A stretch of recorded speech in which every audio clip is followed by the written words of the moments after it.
ಶರಣು ನಿನಗೆ ಶರಣು ವಿನಾಯಕ ಶರಣು ನಿನಗೆ ಶರಣು ವಿನಾಯಕ ಪಾಶಾಂಕುಶಕರ ಮೂಷಿಕ ವಾಹನ ಸರ್ವಾಲಂಕೃತನೇ ಗಜಾನನ ಪಾಶಾಂಕುಶಧರ ಮೂಷಿಕ ವಾಹನ ಸರ್ವಾಲಂಕೃತನೇ ಗಜಾನನ ಆದಿಪೂಜಿತ ನೀನು ವೇದವಂದಿತ ನೀನು ಆದಿಪೂಜಿತ ನೀನು ವೇದವಂದಿತ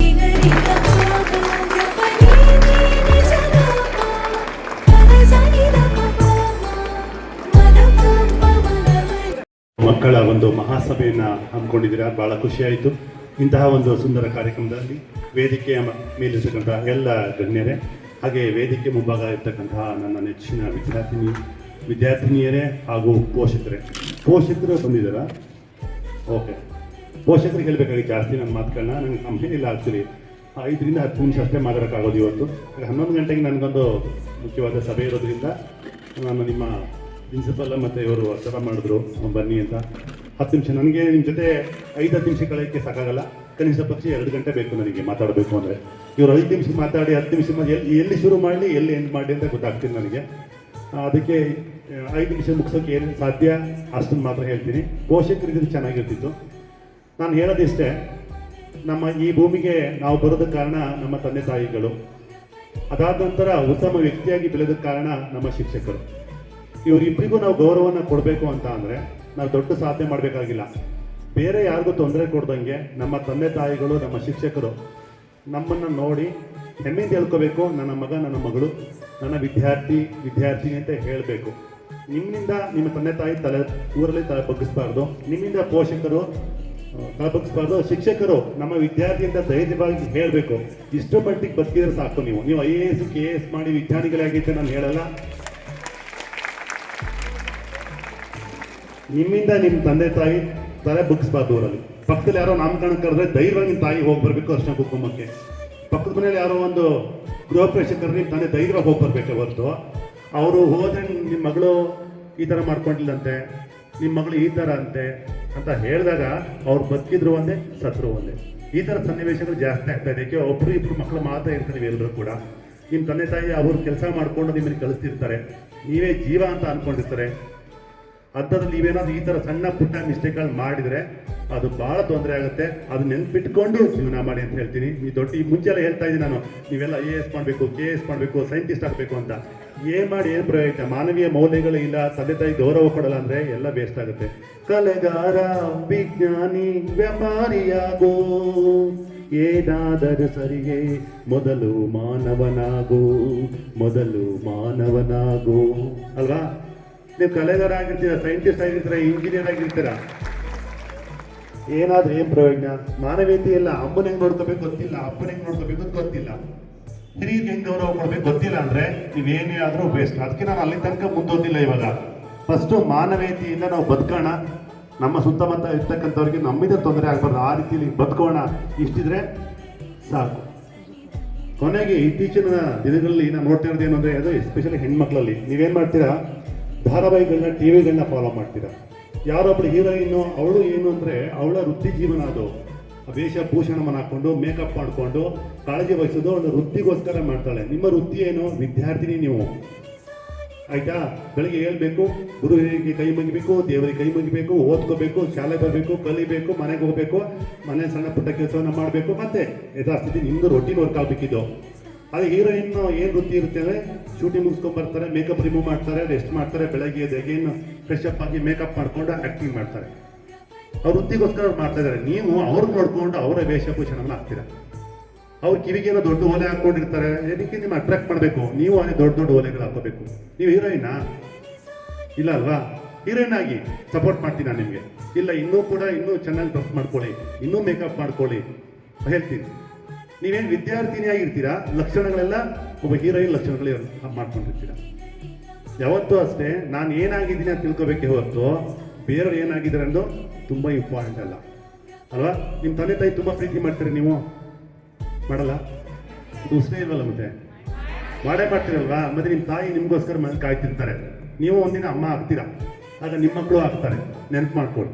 ಆಗ ನಿಮ್ಮ ಮಕ್ಕಳು ಶಾಲೆಗೆ ಹೋಗಿ ಬೇಡವಾದ ಕೆಲಸಗಳನ್ನು ಮಾಡ್ಕೊಂಡು ಬಂದರೆ ನಿಮ್ಗೆ ಎಷ್ಟು ನೋವಾಗುತ್ತೆ ಅಂತ. ಪ್ರೀತಿಯಿಂದ ಸಾಕಿರ್ತೀರ, ಕಷ್ಟಪಟ್ಟು ಕರಳು ಬಳ್ಳಿ ಹೇಳಂಗಿಲ್ಲ ಬಿಡಂಗಿಲ್ಲ. ನನ್ನ ಮಗಳು ಬೇರೆ ಹತ್ರ ಹೇಳೋಕ್ಕಾಗಲ್ಲ, ಎಷ್ಟು ಮಾನಸಿಕವಾಗಿ ಕುಗ್ಗಿ ಹೋಗ್ತಾರೆ ಅಂತ ಅಲ್ವಾ?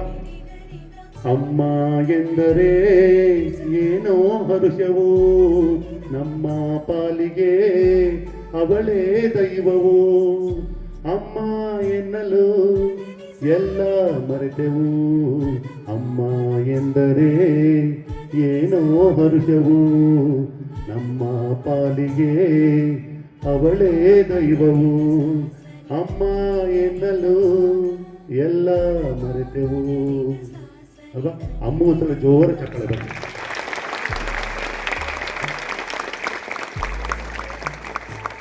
ನಿಜವಾಗ್ಲೂ ನಿಮ್ಮ ತಂದೆ ತಾಯಿನ ನಿಜವಾಗ್ಲೂ ಪ್ರಾಮಾಣಿಕವಾಗಿ ಪ್ರೀತಿ ಮಾಡದೇ ಆದ್ರೆ ನೀವು ಯಾವುದೇ ಕಾರಣಕ್ಕೂ ಕೆಟ್ಟ ದಾರಿಯಲ್ಲಿ ಹಿಡಿಯಲ್ಲ, ಯಾವುದೇ ಅಟ್ರಾಕ್ಷನ್ಗೆ ಒಳಗಾಗಲ್ಲ, ಯಾವುದೇ ಧಾರಾವಾಹಿ ಸಿನಿಮಾಗಳು ಕೇವಲ ನಾಟಕ ಅಂತ ತಿಳ್ಕೊಳ್ತೀರಾ.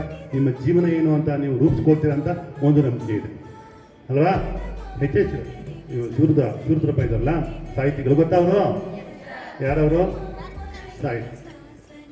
ಅವರು ಒಂದು ಕವಿತೆಯನ್ನು ಬರೀತಾರೆ, ಒಂದು ಭಾವಗೀತೆ ಬರೀತಾರೆ. ಏನಂದ್ರೆ, ಹಿಂದೆ ಹೆಂಗಿತ್ತು ಅಂದ್ರೆ, ಇವಾಗಲೂ ಗೌರವ ಇದೆ ಹೆಣ್ಮಕ್ಳಿಗೆ, ಇಲ್ಲ ಅಂತ ಹೇಳಲ್ಲ, ಇದು ಜಾಸ್ತಿ ಆಗ್ತಾ ಇದೆ. ಆದ್ರೆ ಕೆಲವೊಬ್ರು ಒಂದು ಎರಡು ಸಣ್ಣ ಪುಟ್ಟ ಪ್ರಕಟಣೆಗಳು, ಈ ಘಟನೆಗಳು ನೋಡೋದ್ರಿಂದ ಒಂಥರ ಬೇಜಾರಾಗುತ್ತೆ ಮನಸ್ಸಿಗೆ. ಅವ್ರು ಹೇಳ್ತಾರೆ ಒಂದು ಕಡೆ, ಹೆಣ್ಮಗಳು ಏನೆಲ್ಲ ಕೆಲಸ ಮಾಡ್ತಾಳೆ ಅಂತ ಅಂದ್ಬಿಟ್ಟು. ಮಗು ಆಗುತ್ತೆ, ಹೆಣ್ಮಗಳು ಅಂತ ಪ್ರೀತಿ ಸಾಕ್ತೀವಿ, ನೆಕ್ಸ್ಟ್ ಮಗಳಾಗ್ತಾಳೆ, ನೆಕ್ಸ್ಟ್ ಮದುವೆ ಮಾಡ್ತೀವಿ, ಹೆಂಡತಿ ಪಾತ್ರ ವಹಿಸ್ತಾಳೆ, ಮತ್ತೆ ಸೊಸೆ ಪಾತ್ರ ವಹಿಸ್ತಾಳೆ, ಅತ್ತಿಗೆ, ನಾದಿನಿ, ಮತ್ತೆ ಅಮ್ಮ ಆಗ್ತಾಳೆ. ಅಮ್ಮ, ಅತ್ತೆ ಎಲ್ಲ ಪಾತ್ರಗಳು ನಿರ್ವಹಿಸ್ತಾಳೆ. ಇವಳಿಗೆ ಒಂದು ಉತ್ತಮವಾದ ಗೌರವವನ್ನು ಕೊಡ್ಬೇಕಲ್ಲ. ನೀವೆಲ್ಲ ಹೆಣ್ಮಕ್ಳು ಅದಕ್ಕೆ ಹೇಳ್ತಾ ಇದ್ದೀನಿ, ಉತ್ತಮವಾದ ಗೌರವ ಹೆಂಗ್ ಕೊಡ್ಬೇಕು? ನಿನಗೆ ಬೇರೆ ಹೆಸರು ಬೇಕೇ, ನಿನಗೆ ಬೇರೆ ಹೆಸರು ಬೇಕೇ, ಸ್ತ್ರೀ ಎಂದರೆ ಅಷ್ಟೇ ಸಾಕೆ, ಸ್ತ್ರೀ ಎಂದರೆ ಅಷ್ಟೇ ಸಾಕೆ.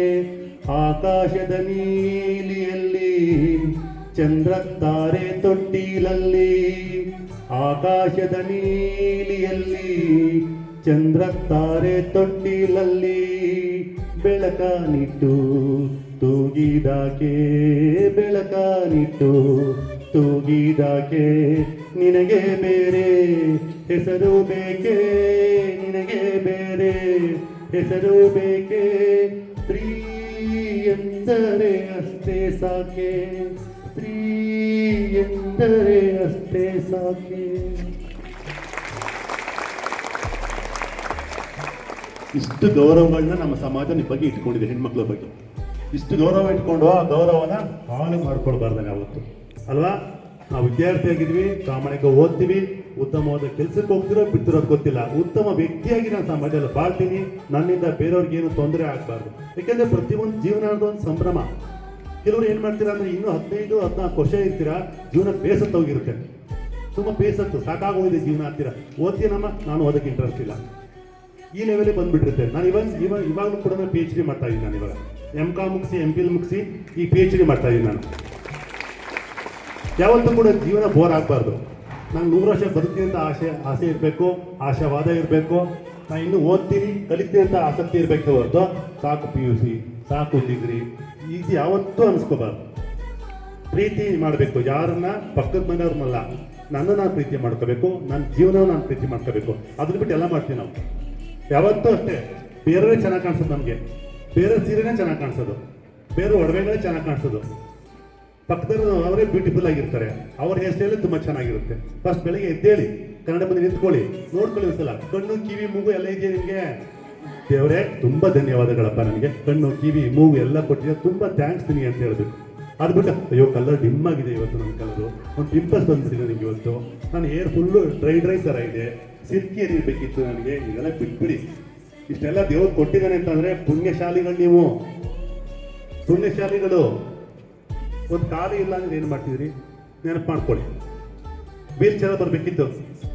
ಒಂದು ಕಣ್ಣೇ ಇಲ್ಲ ಅಂದರೆ ಪ್ರಪಂಚ ನೋಡೋಕ್ಕಾಗ್ತಿರ್ಲಿಲ್ಲ. ಕೆಂಪು ಹಳದಿ ಬಣ್ಣ ಅಂತ ಹೇಳ್ತೀವಿ, ಯಾವ ಕಲರ್ ಇದೆ ಅಂತ ನಿಮ್ಗೆ ಹೇಳೋಕ್ಕಾಗ್ತಿರ್ಲಿಲ್ಲ ಕಣ್ಣೇ ಇಲ್ಲ ಅಂದರೆ. ಕಿವಿನೇ ಕೇಳಿಸಲ್ಲ ಅಂದ್ರೆ ಸಂಗೀತ ಸರಿಗಮಪ ಏನಿದೆ ಸರಿಗಮ ಅದನ್ನ ಕೇಳಕ್ಕೆ ಆಗ್ತಿಲ್ಲ. ಇದಕ್ಕೆಲ್ಲಾನು ಹೊರತಾಗಿ ನಾವು ದೇವ್ರು ನಮಗೆ ಕೊಟ್ಟಿದ್ದಾನೆ ಅಂತ ಅಂದ್ರೆ ನಾವು ಭಾಗ್ಯಶಾಲಿಗಳೇ. ಒಂದು ಕಿಡ್ನಿ ಇಲ್ಲದ ಏನ್ ಮಾಡ್ತಿದ್ರಿ, ಒಂದು ಕಿವಿ ಇಲ್ಲದ ಎಷ್ಟು ಕಷ್ಟ ಆಗ್ತದಲ್ವಾ. ದೇವರೆಲ್ಲ ಕೊಟ್ಟಿದ್ದಾನೆ ನಿಮ್ಗೆ ಅಂದ್ರೆ ತುಂಬಾ ಥ್ಯಾಂಕ್ಸ್ ಹೇಳ್ಬೇಕು. ಇನ್ನು ಮುಂದಕ್ಕೆ ನೀವು ಅದನ್ನ ಎನ್ಹಾನ್ಸ್ ಮಾಡ್ಕೊಳ್ಳೋದು ಅಂದ್ರೆ ಅದನ್ನ ಇನ್ನು ಗ್ಲೋ ಮಾಡ್ಕೊಳ್ಳೋದು ನಿಮ್ಮ ಕೈಯಲ್ಲಿ ಬಿಟ್ಟಿದ್ದು.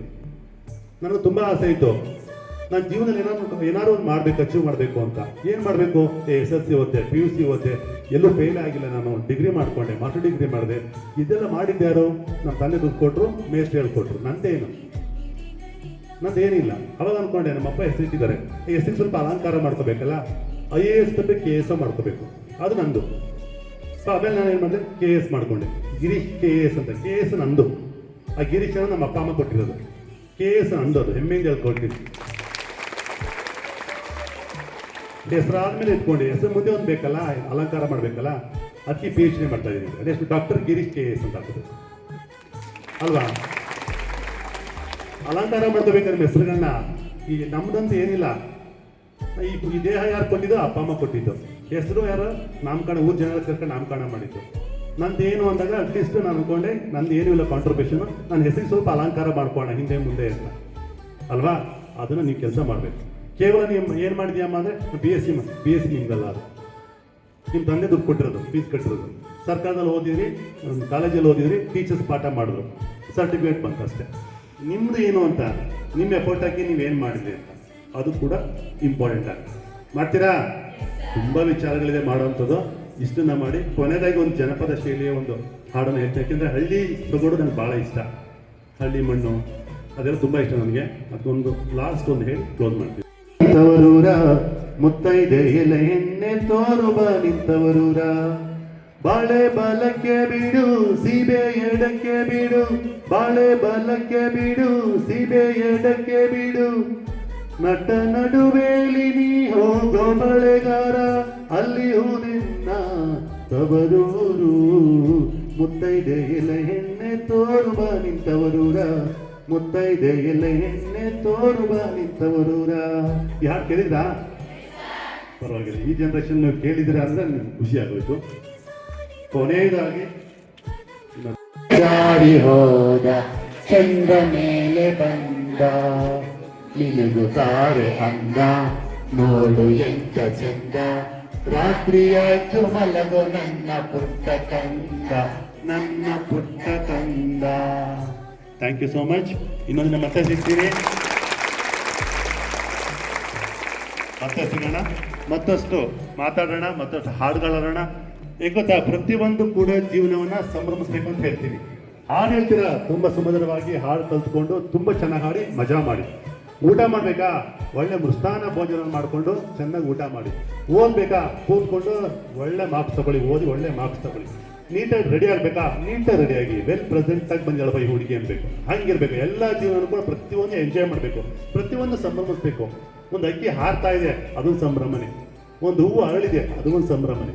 ಪ್ರತಿಯೊಂದನ್ನು ಕೂಡ ಸಂಭ್ರಮ ಮಾಡಬೇಕೇ ಹೊರತು ಇದೇನಿದೆ ಹೂವು ಇದರಲ್ಲಿ, ಈ ಬಟ್ಟೆಯಲ್ಲಿ ಏನಿದೆ, ಈ ಚನ್ನಪಟ್ಟಣದಲ್ಲಿ ಏನಿದೆ ಅನ್ಕೊಬಾರ್ದು. ನಾನು ವರ್ಕ್ ಮಾಡಿರೋದು ಎಲ್ಲ head quarter Shivamogga, Mysuru, Davanagere. First time Channapatna ಕೂಡ ನನಗೆ ಇಷ್ಟನೇ. ಚನ್ನಪಟ್ಟಣದ ಗೊಂಬೆಗಳು, ಚನ್ನಪಟ್ಟಣದ ಜನ, ಪ್ರತಿಯೊಂದು ಕೂಡ ಸಂಭ್ರಮಿಸ್ಬೇಕೇ ಹೊರತು ಏನಿದೆ ಇದರಲ್ಲಿ, ಏನಿದೆ ಅಂದರೆ ಏನೂ ಇರಲ್ಲ ಜೀವನದಲ್ಲಿ. ಎಲ್ಲ ಇದೆ ಅಂತ ಅಂದರೆ ಎಲ್ಲ ಇರುತ್ತೆ ಜೀವನದಲ್ಲಿ. ಓಕೆನಾ? ಬಿ ಪಾಸಿಟಿವ್, ಚೆನ್ನಾಗಿ ಓದಿ, ಮತ್ತೆ ಸಿಗ್ತಾ ಇರೋಣ, ಮತ್ತೆ ಸುತ್ತು ಮಾತಾಡೋಣ, ಹಾಡು ಹೇಳೋಣ. ಓಕೆ, ಎಲ್ರಿಗೂ ಕೂಡ ಮತ್ತೊಮ್ಮೆ ಧನ್ಯವಾದಗಳು ತಿಳಿಸ್ತೀನಿ. ವಲಸೆ ಹೋಗಿರ್ತಕ್ಕಂತಹ ತಂದೆ ತಾಯಿಯಿಂದಾಗಿ ಬೆಂಗಳೂರಿಂದ ಓಡಾಡ್ತಕ್ಕಂಥ ಮಕ್ಕಳು ಕೂಡ ಇದ್ದಾವೆ. ಹಾಗಾಗಿ ಈ ನಮ್ಮೆಲ್ಲ 1167 ವಿದ್ಯಾರ್ಥಿನಿಯರನ್ನ ಒಳಗೊಂಡಿರ್ತಕ್ಕಂತಹ ಈ ದೊಡ್ಡ ಕಾಲೇಜಿಗೆ ತಾವು ಮತ್ತೊಮ್ಮೆ ನಮ್ಮ ಕಾಲೇಜನ್ನು ಪ್ರತಿನಿಧಿಸಬೇಕು. ಒಂದೆರಡು ಗಂಟೆಗಳ ಕಾಲ ನಮ್ಮೊಂದಿಗೆ ಕಳೆಯೋದಕ್ಕೆ ಸಮಯವನ್ನು ಮೀಸಲಾಗಿಡಿ ಸರ್ ಅಂತ ಹೇಳ್ತಾ ಮತ್ತೊಮ್ಮೆ ಅವರಿಗೆ ವೇದಿಕೆಯ ಪರವಾಗಿ, ವೇದಿಕೆಯಲ್ಲಿರ್ತಕ್ಕಂಥ ಎಲ್ಲ ಗೌರವಾನ್ವಿತರ ಪರವಾಗಿ ಅವರಿಗೆ ತುಂಬು ಹೃದಯ ಧನ್ಯವಾದಗಳನ್ನು ಹೇಳೋದ್ರ ಮೂಲಕ ಅವರನ್ನು ನಾವು ಇವತ್ತು ಬೀಳ್ಕೊಡ್ತೀವಿ.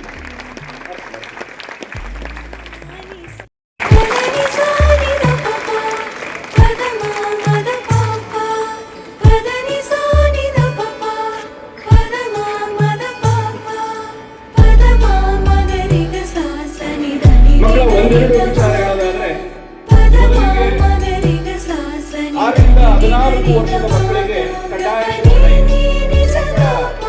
ಅಂತಹ ಅಭಿಯಾನವನ್ನು ಕೂಡ ಕರ್ನಾಟಕ ಸರ್ಕಾರ ಹಮ್ಮಿಕೊಂಡಿದೆ. ಆ ನಿಟ್ಟಿನಲ್ಲಿ ಈ ನವೆಂಬರ್ 6ನೇ ತಾರೀಕಿಂದ ನೆಕ್ಸ್ಟ್ ಜೂನ್ 30, 2026ರವರೆಗೂ ಕೂಡ ಒಂದಲ್ಲ ಒಂದು ಕಾರ್ಯಕ್ರಮಗಳ ಮೂಲಕ, ಜಾಥಾಗಳ ಮೂಲಕ, ಅಭಿಯಾನಗಳ ಮೂಲಕ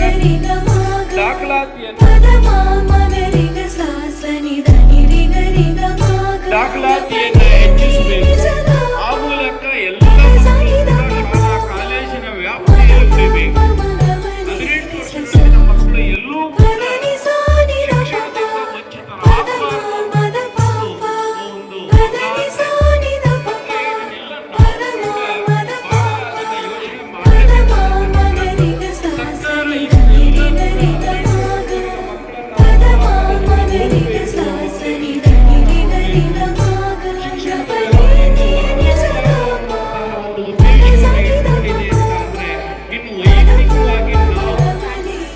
ಶಿಕ್ಷಣದಿಂದ ವಂಚಿತರಾಗಬಾರದು ಒಂದು ಎಜುಕೇಶನ್ ಬೇಕು, ವಿದ್ಯೆ ಬೇಕು. ಹಾಗಾಗಿ ಆ ನಿಟ್ಟಿನಲ್ಲಿ ಸರ್ಕಾರ ಏನೆಲ್ಲ ಕಾರ್ಯಕ್ರಮಗಳನ್ನು ಹಮ್ಮಿಕೊಂಡಿದೆಯೋ ಅವುಗಳಿಗೆ ನಾವು ಕೂಡ ಕೈ ಜೋಡಿಸಿದಾಗ ಮಾತ್ರ ಸರ್ಕಾರ ಹಮ್ಮಿಕೊಡುವ ಯಾವುದೇ ಒಂದು ಕಾರ್ಯಕ್ರಮಗಳಾಗಲಿ, ಯೋಜನೆಗಳಾಗಲಿ ಫಲಪ್ರದವಾಗುವುದಕ್ಕೆ ಸಾಧ್ಯವಾಗುತ್ತೆ. ಆ ನಿಟ್ಟಿನಲ್ಲಿ ನಾವೆಲ್ಲರೂ ಕೂಡ ಸರ್ಕಾರದೊಂದಿಗೆ, ಈ ಕಾರ್ಯಕ್ರಮಗಳೊಂದಿಗೆ ನಾವು ಕೂಡ ಕೈ ಜೋಡಿಸಬೇಕಾಗುತ್ತೆ ಮಕ್ಕಳು. ಈ ನಿಟ್ಟಿನಲ್ಲಿ ಈ ಒಂದು ಕಾರ್ಯಕ್ರಮವನ್ನು ನಾವು ಯಶಸ್ವಿಗೊಳಿಸಬೇಕಾಗಿರೋದ್ರಿಂದ ಪ್ರಸ್ತುತ ಈ ಪೋಷಕ ಶಿಕ್ಷಕ ಮಹಾಸಭೆಯ ವೇದಿಕೆ ಕಾರ್ಯಕ್ರಮವನ್ನು ಮತ್ತೊಮ್ಮೆ ಅದನ್ನ ಮುಂದುವರಿಸ್ತಾ ಇದ್ದೀವಿ.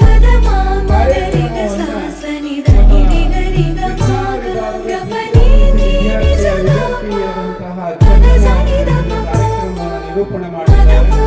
ಎಲ್ಲ ಕಾರ್ಯಕ್ರಮಗಳನ್ನು ಕೂಡ ಮಕ್ಕಳೇ ಆಯೋಜನೆ ಮಾಡಿದ್ದಾರೆ, ಮಕ್ಕಳೇ ಈ ಕಾರ್ಯಕ್ರಮವನ್ನು ನಡೆಸಿದ್ದಾರೆ. ಹಾಗಾಗಿ ಇನ್ನು ನಿರೂಪಣೆಗೆ ಅವ್ರ ದಿನಾಚರಣೆಯನ್ನ ಮಕ್ಕಳ ದಿನಾಚರಣೆ ಅಂತ ಮಾಡ್ತೀವಿ. ಮಕ್ಕಳು ಅವ್ರನ್ನ ಪ್ರೀತಿಯಿಂದ ಚಾಚಾ ನೆಹರು ಅಂತ ಕರೀತಿದ್ರು. ಜವಾಹರ್ಲಾಲ್ ನೆಹರು ಅವರನ್ನ ಸ್ಮರಿಸುತ್ತಾ ಕಾರ್ಯಕ್ರಮಕ್ಕೆ ಆಗಮಿಸಿರುವ ಅತಿಥಿಗಳನ್ನು ಸ್ವಾಗತಿಸೋಣ. ಕಾರ್ಯಕ್ರಮದ ಅಧ್ಯಕ್ಷತೆಯನ್ನು ವಹಿಸಿಕೊಂಡಿರುವ ಶಾಲಾ ಅಭಿವೃದ್ಧಿ ಸಮಿತಿಯ ಅಧ್ಯಕ್ಷರಾದ ಶ್ರೀಯುತ ನಾಗರಾಜ ಸರ್ ಅವರಿಗೆ ನಮ್ಮ ನಿಮ್ಮೆಲ್ಲರ ಪರವಾಗಿ ಕಾಲೇಜು ವತಿಯಿಂದ ಹಾಗೂ ಕಾರ್ಯಕ್ರಮದ ವತಿಯಿಂದ ಸ್ವಾಗತವನ್ನು ಕೋರೋಣ.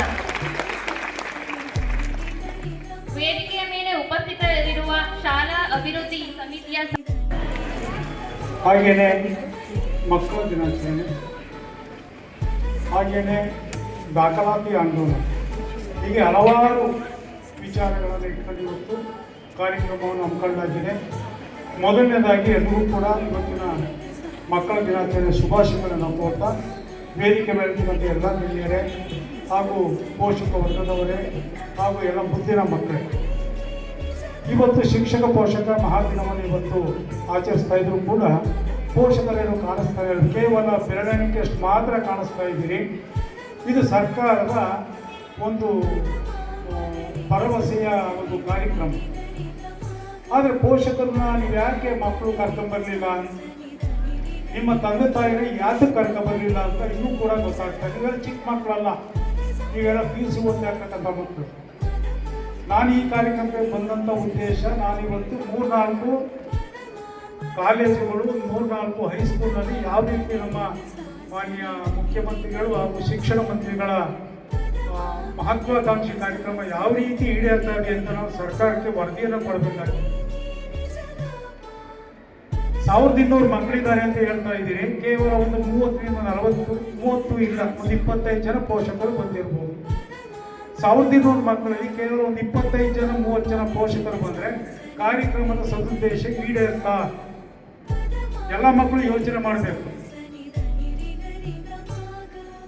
ಯಾಕೆಂದ್ರೆ ಶಿಕ್ಷಣ ಅಂತಕ್ಕಂಥದ್ದು ಉಪನ್ಯಾಸಕರ ಕಾಲೇಜು ಬಂದರೆ ಶಿಕ್ಷಕರ ಮತ್ತು ಪೋಷಕರ ಇಬ್ಬರೂ ಸೇರಿ ಮಕ್ಕಳ ಭವಿಷ್ಯದ ಬಗ್ಗೆ ಚರ್ಚೆ ಮಾಡಬೇಕಾದಂತಹ, ಮಕ್ಕಳ ಭವಿಷ್ಯವನ್ನು ರೂಪುಗೊಳಿಸಬೇಕಾದಂತಹ ಒಂದು ಕಾರ್ಯಕ್ರಮ. ಆದರೆ ಪೋಷಕರೇ ಬರಲಿಲ್ಲ ಅಂದರೆ ಇದು ಏಕಪಕ್ಷೀಯವಾಗಿ ಭಾಷಣ ಮಾಡಿ ಹೋಗ್ತಕ್ಕಂಥ ಕಾರ್ಯಕ್ರಮ ಆಗ್ತದೆ. ಇವತ್ತು ದಾಖಲಾತಿ ಆಂದೋಲನ ಅಂದರೆ ಹಿಂದೆ ಎಲ್ಲ ಪ್ರೈವೇಟ್ ಕಾಲೇಜಿನವರು ವರ್ಷ ಪೂರ್ತಿ ಮಕ್ಕಳನ್ನ ಕರ್ಕೊಂಡು ಹೋಗಿ ಶಾಲೆಗೆ ಸೇರಿಸ್ಕೊಂಡು ಅಲ್ಲಿ ಅವ್ರಿಗೆ ಕ್ವಾಲಿಫೈಡ್ ಲೆಕ್ಚರ್ಸ್ ಇದ್ದರು, ಟೀಚರ್ಸ್ ಇದ್ದರು ಗೊತ್ತಿಲ್ಲ, ಅಂಥವ್ರ ಕೈಲಿ ಪಾಠ ಮಾಡಿಸಿ ಮಕ್ಕಳನ್ನ ಪೋಷಕರನ್ನ ತಪ್ಪು ದಾರಿಗೆ ಹೇಳ್ತಕ್ಕಂಥ ಕಾರ್ಯಕ್ರಮಗಳು ಆಗ್ತವೆ. ಅದಕ್ಕೆ ಪೋಷಕರು ಬಂದರೆ ನಮ್ಮ ಮಕ್ಕಳಿಗೆ ಯಾವ ರೀತಿ ನಾವು ಶಿಕ್ಷಣವನ್ನು ಕೊಡ್ತಾ ಇದ್ದೀವಿ, ಸರ್ಕಾರದಿಂದ ಮಕ್ಕಳಿಗೆ ಬರತಕ್ಕಂತಹ ಸವಲತ್ತುಗಳು ಏನು, ಮಕ್ಕಳ ಭವಿಷ್ಯವನ್ನು ರೂಪಿಸಬೇಕಾದ್ರೆ ಶಿಕ್ಷಕರು ಪೋಷಕರು ಕುಳಿತು ಒಂದು ಕಡೆ ಕೊನೆ ಪಕ್ಷ ಒಂದು ತಿಂಗಳಿಗೊಮ್ಮೆ ಕುಳಿತು ಆ ಮಕ್ಕಳ ಬಗ್ಗೆ ಚರ್ಚೆ ಮಾಡಿ ಮಕ್ಕಳ ಕಲಿಕೆ ಯಾವ ರೀತಿ ಆಗ್ತಾ ಇದೆ, ಅವರ ಮುಂದಿನ ಭವಿಷ್ಯವನ್ನು ನಿರ್ಧಾರ ಮಾಡಬೇಕಾದಂತಹ ಒಂದು ಜವಾಬ್ದಾರಿ ಈ ಸಮಾಜದ ಮೇಲೆ ಇದೆ. ಹಾಗಾಗಿ ಇಂತಹ ಕಾರ್ಯಕ್ರಮಗಳಲ್ಲಿ ಕೇವಲ ಮಕ್ಕಳ ತಲೆ ಮಾತ್ರ ಕಾಣಿಸ್ತಾ ಇದೆ, ಪೋಷಕರ ತಲೆ ಕಾಣಿಸ್ತಾ ಇದೆ. ಹೋಗ್ಲಿ, ನೀವು ಕೂಡ ಜವಾಬ್ದಾರಿಯುತ ವಯಸ್ಸಿಗೆ ಬಂದಿದ್ದೀರಿ. ಎಲ್ಲ ಮಕ್ಕಳು ಕೂಡ, ಯಾವುದೇ ಮಕ್ಕಳು, ಸರ್ಕಾರದ ಸದುದ್ದೇಶ ಏನು ಅಂದರೆ ಯಾವುದೇ ಮಕ್ಕಳು ಕೂಡ ಶಾಲೆಯಿಂದ ಹೊರಗೆ ಉಳಿಬಾರ್ದು. 6 ರಿಂದ 18 ವರ್ಷ ವಯೋಮಾನದ ಎಲ್ಲ ಮಕ್ಕಳು ಕೂಡ ಶಾಲೆಗೆ ಸೇರಬೇಕು. ಎಲ್ಲರೂ ಕೂಡ ಬುದ್ಧಿವಂತರಾಗಬೇಕು. ಹಿಂದೆ ಮಕ್ಕಳಿಗೆ ಅಂತ ಆಸ್ತಿ ಮಾಡ್ತಾ ಇದ್ರು, ಇವತ್ತು ಮಕ್ಕಳಿಗೆ ಆಸ್ತಿ ಮಾಡ್ತಕ್ಕಂತಹ ಶಿಕ್ಷಣ ಇವತ್ತು ಸಿಗ್ತಾ ಇದೆ. ಮಕ್ಕಳಿಗೆ ಬುದ್ಧಿಯನ್ನು ಬೆಳೆಸಬೇಕು. ಸರ್ ಅವರಿಗೆ ಧನ್ಯವಾದಗಳು. ಮುಂದಿನ ಕಾರ್ಯಕ್ರಮ ಸಂವಿಧಾನ ಪೀಠಿಕೆಯನ್ನು ಓದುವುದು. ಈ ನಮ್ಮ ವೇದಿಕೆಯನ್ನು ಅಲಂಕರಿಸಿ ಭಾರತದ ಪ್ರಜೆಗಳಾದ ನಾವು ಭಾರತವನ್ನು ಒಂದು ಸಾರ್ವಭೌಮ ಸಮಾಜವಾದಿ ಜಾತ್ಯತೀತ ಪ್ರಜಾಸತ್ತಾತ್ಮಕ ಗಣರಾಜ್ಯವನ್ನಾಗಿ ಪರಿವರ್ತಿಸಲು ಮತ್ತು ಎಲ್ಲ ಪೌರರಿಗೂ ಸಾಮಾಜಿಕ, ಆರ್ಥಿಕ, ರಾಜಕೀಯ ನ್ಯಾಯ, ವಿಚಾರ, ಅಭಿವ್ಯಕ್ತಿ, ನಂಬಿಕೆ ಮತ್ತು ಆರಾಧನೆಗಳಲ್ಲಿ ಸ್ವಾತಂತ್ರ್ಯ, ಸ್ಥಾನಮಾನ ಮತ್ತು ಅವಕಾಶಗಳಲ್ಲಿ ಸಮಾನತೆ ದೊರಕಿಸಲು ವ್ಯಕ್ತಿ ಗೌರವ ಹಾಗೂ ರಾಷ್ಟ್ರೀಯ ಏಕತೆ ಮತ್ತು ಸಮಗ್ರತೆಯನ್ನು ರಕ್ಷಿಸಿ ಭ್ರಾತೃತ್ವ ಮನೋಭಾವನೆಯನ್ನು ಮೂಡಿಸಲು ದೃಢ ಸಂಕಲ್ಪ ಮಾಡಿ ನಮ್ಮ ಸಂವಿಧಾನವನ್ನು ನವೆಂಬರ್ 26, 1949 ಅಂಗೀಕರಿಸಿ ನಮಗೆ ನಾವೇ ಅರ್ಪಿಸಿ ಎಲ್ಲ ಗೌರವಾನ್ವಿತರೆ, ನನ್ನ ಪ್ರೀತಿಯ ಸಹೋದ್ಯೋಗಿ ಬಂಧುಗಳೇ, ಆತ್ಮೀಯ ಪೋಷಕ ಸನ್ನಿಹಿತರೇ, ನನ್ನ ಮುದ್ದು ಮಕ್ಕಳೇ,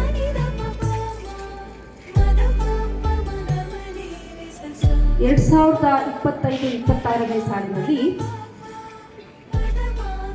ನಮ್ಮ ಘನ ಸರ್ಕಾರ ಇರತಕ್ಕಂತಹ ಪೋಷಕ ಬಂಧುಗಳ ಸಂಖ್ಯೆಯನ್ನು ನಾನು ಎಷ್ಟರ ಮಟ್ಟಿಗೆ ಏನೆಲ್ಲ ಪ್ರಯತ್ನವನ್ನು ಪಟ್ಟರೂ ಸಹ ನಮ್ಮ ಪೋಷಕ ಬಂಧುಗಳು ಏನಕ್ಕೆ ನಮ್ಮ ಜೊತೆಗೆ ಸ್ಪಂದಿಸುವುದಿಲ್ಲ.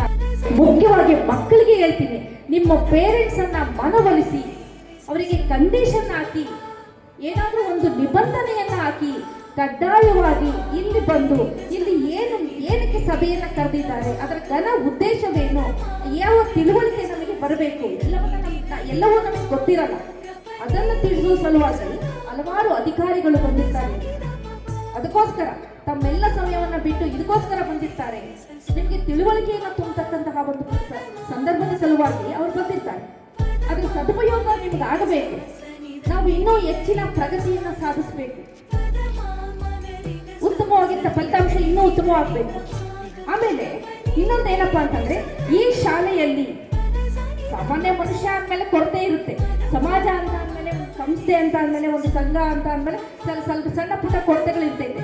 ಆ ಕೊರತೆಗಳನ್ನು ತುಂಬಿಸ್ತಕ್ಕಂತಹ ಪ್ರಯತ್ನ ನಿಮಗಾಗಲಿ, ಈ ಶಾಲೆಯಲ್ಲಿ ಅಧ್ಯಯನವನ್ನು ಮಾಡಿ ಹೊರಹೋಗಿರ್ತಕ್ಕಂತಹ ಪ್ರತಿಭಾನ್ವಿತವಾಗಿರ್ತಕ್ಕಂತಹ ಸಂಸ್ಥೆಗಳಲ್ಲಿ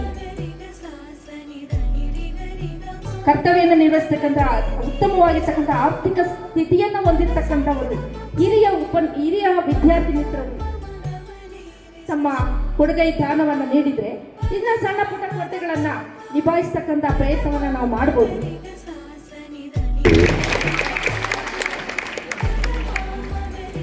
ಇದ್ದುದನ್ನ ನುಡಿಯಲಾರೆ, ನೀ ನುಡಿಸುವುದನ್ನು ನಾ ತಡೆ ಹಿಡಿಯಲಾರೆ.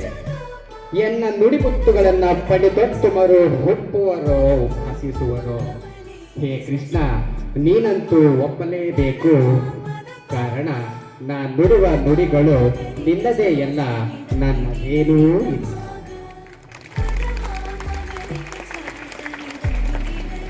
ಗಿರೀಶರು ಒಳ್ಳೆ ಜೋಶ್ ತುಂಬಿದ್ದಾರೆ, ತುಂಬಾನೇ ನಕ್ಕಿದ್ರಿ. ಆದ್ರೆ ಇನ್ನೊಂದು ಸತಿ ನಕ್ಬಿಟ್ರೆ ನನಗೂ ಸಮಾಧಾನ. ಅದಾಗ್ಲಾಗಿ ಇವತ್ತಿನ ನನ್ನ ಭಾಷಣದ ಉದ್ದೇಶವನ್ನ ಒಂದು ಹಾಸ್ಯ ಪ್ರಸಂಗದ ಮೂಲಕ ನಿಮ್ಮ ಮುಂದೆ ಹಂಚಿಕೊಳ್ಳಿಕ್ಕೆ ಇಷ್ಟಪಡ್ತೀನಿ. ಪರ್ಮಿಷನ್ ಮಾನ್ಯ ಗಣ್ಯ ಮಹಾಶಯರೊಂದಿಗೆ. ಇದೇ ಚನ್ನಪಟ್ಟಣ ತಾಲೂಕಿನ ಒಂದು ಹಳ್ಳಿಲಿ ಹಳ್ಳಿಯಿಂದ ಒಂದು ಹುಡುಗಿ ಬರ್ತಾ ಇರುತ್ತೆ ಫಸ್ಟ್ PUCಗೆ. ಸರಿ, ಫಸ್ಟ್ PUCಲಿ ಅದಕ್ಕೆ ವಿದ್ಯಾಭ್ಯಾಸ ಅಷ್ಟು ಸಿಕ್ಕಿರಲ್ಲ, ಹಂಗಾಗ್ಲಾಗಿ ಫೇಲ್ ಆಗ್ಬಿಡ್ತಾಳೆ. ಅವ್ರ ಮನೇಲಿ 3 ಜನ ಹೆಣ್ಮಕ್ಳು, ಬಡತನ ಬೇರೆ. ಈಗ ಹಳ್ಳಿ ಅಂತಂದ್ರೆ ನಿಮಗೆ ಗೊತ್ತು, ಫೇಲ್ ಆದ್ಮೇಲೆ ಇನ್ನೇನು ಮಾಡಿ ಮದುವೆ ಮಾಡಿ ಕಳಿಸ್ಕೊಡೋದು ಹೇಗೆ ಅಂತ. ಏನೋ ಹಂಗೆ ಹಿಂಗೋ ಮಾಡಿ ಒಂದು ಹುಡುಗನೂ ಬಂದ್ಬಿಟ್ಟ ತೆಗಳ ದೃಷ್ಟಿಗೆ. ಹುಡುಗಿ ಮದುವೆನೂ ಮಾಡ್ಕೊತಾರೆ. ಫಸ್ಟ್ PUC ಫೇಲು, ಹುಡುಗಿ ಮದುವೆ ಮಾಡ್ಬೇಕು. ಕಾರಣ ಬಡತನ, ಮತ್ತೊಂದು ಅಂತ ಮಾಡ್ಬಿಟ್ಟ. ಹುಡುಗ ಹುಡುಗಿ ಕರ್ಕೊಂಡು ಕಾಂತಾರ ಮೂವಿಗೆ ಬಂದ. ಫಿಲಮ್ ಎಲ್ಲ ನೋಡ್ದ, ಆಯ್ತು. ಹುಡುಗಿ ಜೊತೆ ಒಂದೆರಡು ಮಾತುಗಳನ್ನ ಬಿಸಿ ಮಾತುಗಳನ್ನು ಆಡ್ಕೊಂಡು ಜೊತೆಗೆ ಒಂದು ಸ್ವಲ್ಪ ಬೇರೆ ಮಾಡೋಣ ಅಂತ ಅಂದ್ಬಿಟ್ಟಿದ್ದೇನೆ. ಥಿಯೇಟರ್ ಈಚೆ ಬಂದ ತಕ್ಷಣ ಕೇಳಿದ, ಪ್ರಿಯ, ಈಶ್ವರನ ಊತೋಟಕ್ಕೆ ಹೋಗೋಣ. ತಟಾರನಲ್ಲೋ ಪೋಸ್ಟ್ ಆಫೀಸ್ ರೋಡ್ ಸಿಗ್ತದೆ ಬಾ, ಅದಕ್ಕೆ ಕಲ್ಗಂಟೋದಿ ಅಂದು. ಶಿವ ಸತ್ನಲ್ಲಪ್ಪ ಅನ್ಕೊಂಡ ಅವನು. ಒಳ್ಳೊಳ್ಳೆ ಕಟ್ಕೊಂಡೆ ಬಿಡು ಅಂತ ಅನ್ಬಿಟ್ಟು ಇನ್ನೇನು ಮಾತಾಡ್ಬೇಡ, ನೀನು ವಿಚಾರ ಕೊಂಡೋಗ್ಬಿಡ್ಮ.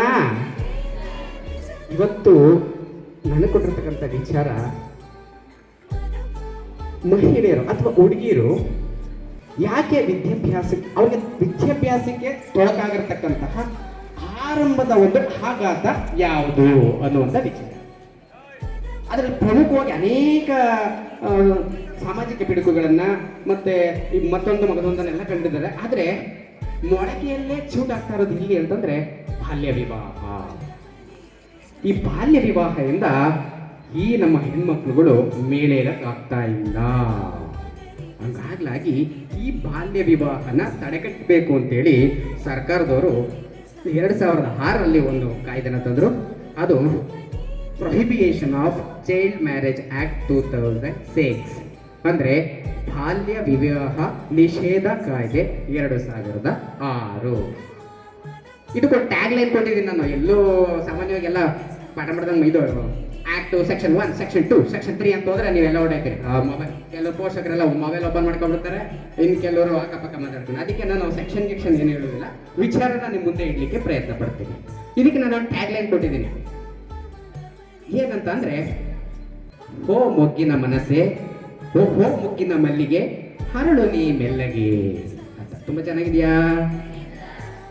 ಪೋಕ್ಸೋದು ಅಂತ ಕೊಟ್ಟಿದ್ದೀನಿ, ಇಲ್ಲ ಮುಟ್ಟಿದ್ರೆ ತಟ್ಟು ಬಿಡ್ತೀನಿ. ಚೆನ್ನಾಗಿದ್ಯಾ? ಆ ಕಡೆ ಸೌಂಡೇ ಬರ್ತಾ ಇಲ್ಲ ಕಣ್ರಿ, ಎಚ್ಚರವಾಗಿದ್ದೀರಾ?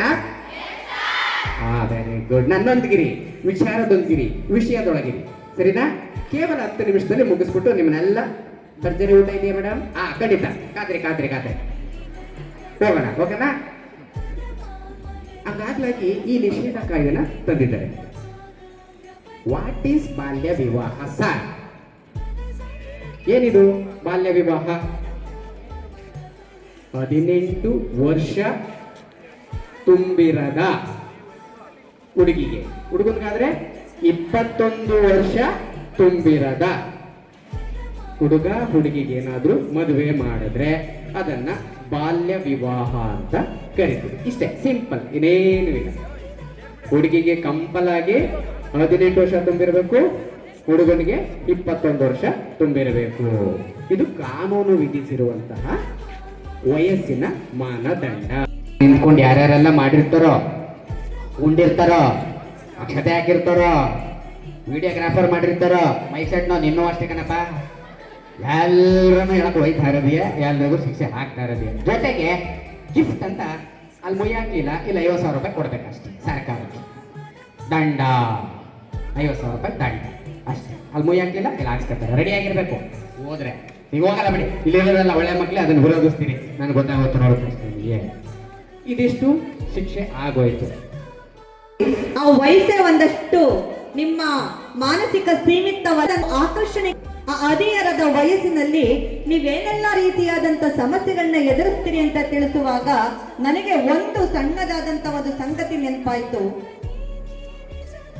ಬದುಕು ನಮ್ಗೆ ಸಾವಿರಾರು ಆಯ್ಕೆಯನ್ನ ಕೊಟ್ಟಿದೆ. ನಾವಿಷ್ಟೇ ಬದುಕು, ಇಷ್ಟೇ ಜೀವನ ಅನ್ನೋದಲ್ಲ ಸರ್. ನೀವು ಹೇಳಿದಂತ ಇದರಲ್ಲಿ ಒಂದು ಇನ್ಸಿಡೆಂಟ್ ಬಹುಶಃ ನಿಮಗೂ ಗೊತ್ತಿರ್ಬೋದು. ಕರ್ನಾಟಕದ ಒಬ್ಬ ಮಹಿಳೆ ಹೀಗೆಯೇ ಬಾಲ್ಯ ವಿವಾಹಕ್ಕೆ ಒಳಪಡ್ತು. ತಂದೆ ತಾಯಿಗೆ ಹೆಣ್ಮಕ್ಳು ಅಂತಂದ್ರೆ ಆದಷ್ಟು ಬೇಗ ಜವಾಬ್ದಾರಿಯನ್ನ ಕಳಿಸ್ಕೋಬೇಕು ಅನ್ನುವಂತ ಮನಸ್ಥಿತಿ. ಆ ಹೆಣ್ಮಕ್ಳನ್ನ ದೂರದ ದೆಹಲಿಗೆ ಮದುವೆ ಮಾಡಿಕೊಟ್ರು. ತನ್ನ ಜೀವನ, ತನ್ನ ಬದುಕು, ತನ್ನ ಎಲ್ಲಾ ರೀತಿಯಾದಂತ ಮುಂದಿನ ಎಲ್ಲವೂ ಸಹ ಗಂಡನ ಮನೆಯಲ್ಲೇ ಅಂತ ಹೇಳಿ ಗಂಡನನ್ನ ನಂಬ್ಕೊಂಡು ಆ ಹೆಣ್ಮಗು ಕರ್ನಾಟಕದಿಂದ ದೆಹಲಿಗೆ ಹೋಯ್ತು. ಆದ್ರೆ ಅಲ್ಲಿ ಹೋದ್ಮೇಲೆ ಗೊತ್ತಾಯ್ತು, ಗಂಡ ಮಹಾ ಕುಡುಕ, ಪ್ರತಿದಿನ ಕುಡ್ಕೊಂಡು ಬಂದು ಆಕೆಗೆ ಹೊಡೆಯೋದು, ಹಿಂಸೆ ಮಾಡೋದು. ನಮ್ ಸಮಾಜ ಏನ್ ಹೇಳುತ್ತೆ ಹೆಣ್ಮಕ್ಳಿಗೆ ಅಂತಂದ್ರೆ, ಗಂಡನೇ ಪತಿನೇ ಪರದೈವ, ಏನ್ ಹೇಳಿದ್ರು ಸಹಿಸ್ಕೋಬೇಕು, ಹೆಣ್ಮಕ್ಳು ಕಣ್ಣೀರಲ್ಲೇ ಸೆರಗಿನಲ್ಲೇ ಕಣ್ಣೀರು ಹೊಸ್ಕೊಂಡು ತನ್ನ ದಿನವನ್ನ ಕಳೀತಾ ಹೋಗ್ಬೇಕು ಅಂತ. ಅವಳು ಸಹಿಸ್ಕೊಂಡ್ಲು. ಯಾಕಂದ್ರೆ ಮನೆ ಬಿಟ್ಟು ಬರ್ಬೇಕು ಅಂದ್ರೆ ಅಪ್ಪ ಮನೆ ಮತ್ತೆ ಹೋಗಂಗಿಲ್ಲ, ಅಥವಾ ದೂರದ ದೆಹಲಿಯಲ್ಲಿ ತನಗೆ ಗೊತ್ತಿಲ್ಲದಂತ ಪರಿಸರದಲ್ಲಿ ತನ್ನ ಬದುಕನ್ನ ಕಟ್ಕೊಳಕ್ ಆಗಲ್ಲ. ಹೀಗಿರುವಾಗ ಮೂರ್ ಮಕ್ಕಳಾದ್ರೂ ಗಂಡನ ಆ ಕಷ್ಟ, ಆ ಹಿಂಸೆ ನಿಲ್ಲಿಲ್ಲ. ಹೀಗಿರುವಾಗ ಆ ಹೆಣ್ಣು ಮಗಳು ದೃಢವಾದ ನಿರ್ಧಾರವನ್ನ ತಾಳದ್ಲು. ಮನೆ ಬಿಟ್ಟು ತನ್ನ 3 ಮಕ್ಕಳೊಂದಿಗೆ ಹೊರಗಡೆ ಬಂದು ತವರ ಮನೆಗೆ ಹೋಗ್ಲಿಲ್ಲ, ಅಲ್ಲೇ ತನ್ನ ವಿದ್ಯಾಭ್ಯಾಸವನ್ನ ಮುಂದುವರಿಸಿ ಲಾಯರ್ ವೃತ್ತಿಯನ್ನ ಕೈಗೊಂಡು ಈಗ ಆಕೆ ದೆಹಲಿಯಲ್ಲಿಯ ಹೈಕೋರ್ಟಿನ ಮುಖ್ಯ ನ್ಯಾಯಾಧೀಶರಾಗಿದ್ದಾಳೆ. ಜೊತೆಗೆ ತನ್ನಂತೆ ನೊಂದಿರುವ, ತನ್ನದೇ ಆದ ರೀತಿಯಲ್ಲಿ ಹಿಂಸೆಯನ್ನ ಹೊಂದುತ್ತಿರುವಂತ ಅನೇಕ ಅಸಂಖ್ಯಾತ ಹೆಣ್ಣು ಮಕ್ಕಳ ಕಣ್ಣೀರನ್ನ ಈಕೆ ಅವತ್ತು ಒರೆಸ್ತಾ ಇದ್ದಾಳೆ ಅಂತಂದ್ರೆ ಅದಕ್ಕೆ ಪೋಷಕರೇ ನಿಮಗೆ ಗೊತ್ತಿರಲಿ, ಈ ಆಕೆ ಕಲಿತಿರುವಂತಹ ವಿದ್ಯೆಯಿಂದ ಬಹುಶಃ ನಾನೆಲ್ಲ ಇಲ್ಲಿರುವಂತಹ ಉಪನ್ಯಾಸಕಿಯರು ಅಥವಾ ನಾನು ಒಳಗೊಂಡಂತೆ ನಾನಿವತ್ತಿಲ್ಲಿ ನಿಂತು ಇಷ್ಟು ಸದೃಢವಾಗಿ, ಧೈರ್ಯವಾಗಿ ಅಥವಾ ಆತ್ಮವಿಶ್ವಾಸದಿಂದ ನಾ ಮಾತಾಡ್ತಿದ್ದೀನಿ ಅಂತಂದ್ರೆ ನಾನ್ ಕಲಿತಿರುವ ವಿದ್ಯೆಯಿಂದ ಮಾತ್ರ. ಆ ಕಾರಣದಿಂದ ಪೋಷಕರೇ ನಿಮಗ್ ನಾನು ಹೇಳೋದೇನು ಅಂತಂದ್ರೆ, ಹೆಣ್ಣೊಂದು ಕಲ್ತ್ರೆ ಶಾಲೆಯೊಂದು ತೆರೆದಂತೆ ಅಂತ ನಾವು ವಾಕ್ಯದಲ್ಲಿ ಹೇಳ್ತೀವಿ. ಆದ್ರೆ ಅದನ್ನ ನೀವು ಬಂದಿರುವಂತ ಎಲ್ಲಾ ಪೋಷಕರು ನೀವು ಅದನ್ನ ಅರ್ಥಪೂರ್ಣವಾಗಿ ಅರ್ಥೈಸ್ಕೊಂಡ್ರೆ ಮಾತ್ರ ನಿಮ್ಮ ಹೆಣ್ಣು ಮಕ್ಕಳು ಕಲಿತಾ ಇರೋರು ಮುಂದೊಂದು ದಿನ ಇಡೀ ಸಮಾಜವನ್ನೇ ನಿರ್ಮಾಣ ಮಾಡುವಂತಹ ವ್ಯಕ್ತಿಗಳಾಗಿ ರೂಪುಗೊಳ್ತಾರೆ. ಆ ರೂಪಿಸಿಕೊಳ್ಳುವುದಕ್ಕೆ ನೀವು ಎಲ್ಲರೂ ಕೈ ಜೋಡಿಸೋಣ. ಅದೇ ಈ ಕಾರ್ಯಕ್ರಮದ ಉದ್ದೇಶ, ಈ ಕಾರ್ಯಕ್ರಮದ ಆ ಗುರಿಯೂ ಸಹ ಅದೇ. ಮಾನ್ಯ ಘನ ಸರ್ಕಾರ ಈ ಮಹಾಪೋಷಕರ ಸಭೆಯನ್ನ ಕರೆದಿರುವ ಉದ್ದೇಶವೂ ಸಹ ಆಗ ಸಫಲವಾಗುತ್ತೆ ಅಂತ ನಾನ್ ಭಾವಿಸ್ಕೊಂಡು, ಆತ್ಮೀಯರೇ, ನಾವು ಈ ಕಾರ್ಯಕ್ರಮ ಮಾಡಬೇಕು ಅಂತಂದಾಗ ನಮ್ಮ ಕಾಲೇಜು ಅಭಿವೃದ್ಧಿಯ ಸದಸ್ಯರನ್ನು ಒಳಗೊಂಡಂತೆ ನಮ್ಮ ವೃತ್ತಿ ಬಾಂಧವರೆಲ್ಲರೂ ಸಹ ನಮ್ಮ ಮಕ್ಕಳಿಗೆ ತಿಳಿಸಿ ಹೇಳಿದ್ವಿ, ಈ ಪೋಷಕರ ಸಭೆ ಅವಶ್ಯಕವಾಗಿ ಬೇಕಾಗಿರೋದು ಅಂತ. ಯಾಕಂತಂದ್ರೆ ಒಂದು ಮಗುವಿನ ಸರ್ವತೋಮುಖ ಅಭಿವೃದ್ಧಿಗೆ ಕಲಾಂ ಅವರು ಒಂದ್ ಕಡೆ ಹೇಳ್ತಾರೆ, 3 ತ್ರಿಭುಜಗಳು ಬಹಳ ಮುಖ್ಯ ಕಾರಣ ಅಂತ. ಆ 3 ತ್ರಿಭುಜಗಳು ಯಾರು ಅಂತಂದ್ರೆ ಅಪ್ಪ, ಅಮ್ಮ, ತಂದೆ, ತಾಯಿ ಮತ್ತು ಗುರುಗಳು. ಆ 3 ಒಟ್ಟಾಗಿ ಒಂದಾಗಿ ಕಲಿತಾಗ ಮಾತ್ರ ಒಂದು ಮಗುವನ್ನ ನಾವು ಸರ್ವತೋಮುಖ ಅಭಿವೃದ್ಧಿಯ ವ್ಯಕ್ತಿತ್ವ ಕಡೆಗೆ ಸಾಗಿಸಲು ಸಾಧ್ಯವಾಗುತ್ತೆ. ಈಗಾಗಲೇ ನಮ್ಮ ತಾಲೂಕಿನ ದಂಡಾಧಿಕಾರಿಗಳು ತಿಳಿಸ್ಬಿಟ್ಟು ಹೋದ್ರು, ತಂದೆ ತಾಯಿಗಳಲ್ವೇ ಕಣ್ಣಿಗೆ ಕಾಣುವ ದೇವರುಗಳು. ಖಂಡಿತ ಅಲ್ವಾ? ಎಲ್ಲೋ ಇರುವ ಕಲ್ಲಿನ ವಿಗ್ರಹಕ್ಕಿಂತ ನನ್ನ ಕಣ್ಮುಂದೆ ಇರುವಂತ ನನಗೆ ಜನ್ಮ ಕೊಟ್ಟಂತಹ ನಮ್ಮ ಅಪ್ಪ ಅಮ್ಮನೇ, ತಂದೆ ತಾಯಿಗಳೇ ನಮ್ಮ ದೇವರು, ಜೊತೆಗೆ ನಮ್ಮ ಗುರುಗಳು ಸಹ ನಮ್ಮ ದೇವರು. ಈ ಕಾರಣದಿಂದ ತಂದೆ ತಾಯಿಗಳ ಮುಖ್ಯ ಉದ್ದೇಶ, ಗುರಿ ಏನು ಅಂತಂದ್ರೆ, ಅಥವಾ ನಿಮ್ಮ ಜವಾಬ್ದಾರಿಗಳು ಏನು ಅನ್ನೋದು ನಾವು ತಿಳಿಸ್ಕೊಡೋದಾದ್ರೆ, ನೀವೆಲ್ಲ ಇಷ್ಟು ಸಂಖ್ಯೆಯಲ್ಲಿ ಬಂದಿದ್ದೀರಿ. ಮೊದಲು ನಿಮಗೆ ನಾನು ಧನ್ಯವಾದಗಳನ್ನ ಅರ್ಪಿಸ್ತಾ, ಇಷ್ಟು 1200 ಮಕ್ಕಳು ಇದ್ದೀರಿ. ಆ 1200 ಮಕ್ಕಳಿಗೆ ಅನುಗುಣವಾಗಿ ಪಾಲಕರು ಪೋಷಕರು ಬಂದಿಲ್ಲ. ಬೇರೆ ಬೇರೆ ಸರ್ಕಾರದ ಯೋಜನೆಗಳಿರ್ಬೋದು, ಅದನ್ನು ಸ್ಕೂಲ್ಗೆ ಕಾಲೇಜ್ಗೆ ಯಾವ ರೀತಿ ಪೂರಕವಾಗಿ ಮಾಡಬೇಕು, ನಮ್ಮ ಬೆಸ್ಟ್ ಏನಿದೆ ನಾವು ಅದನ್ನು ಮಾಡ್ತೀವಿ. ಆದರೆ ವಿದ್ಯಾರ್ಥಿನಿಯರಾಗಿ, ಪೋಷಕರಾಗಿ ನೀವೆಲ್ಲರೂ ನಮ್ಮ ಜೊತೆಗೆ ನಿಲ್ಬೇಕು.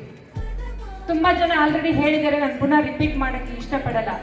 ಆದರೆ ಎಷ್ಟು ಜನ ಪೋಷಕರು ಬಂದಿದ್ದೀರಾ, ನಿಮ್ಮೆಲ್ಲರ ಹತ್ರ ಗೌರವಪೂರ್ವಕವಾಗಿ ನಾನು ಕೇಳ್ಕೊತಾ ಇದ್ದೀನಿ, ದಯವಿಟ್ಟು ಒಮ್ಮೆ ಎದ್ದು ನಿಂತ್ಕೊಳ್ಳಿ.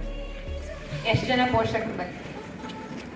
ಎಲ್ಲ ಮಕ್ಕಳು ಅವರಿಗೆ ಗೌರವಾರ್ಥವಾಗಿ ಜೋರಾಗಿ ಚಪ್ಪಾಳೆ ಅಂತ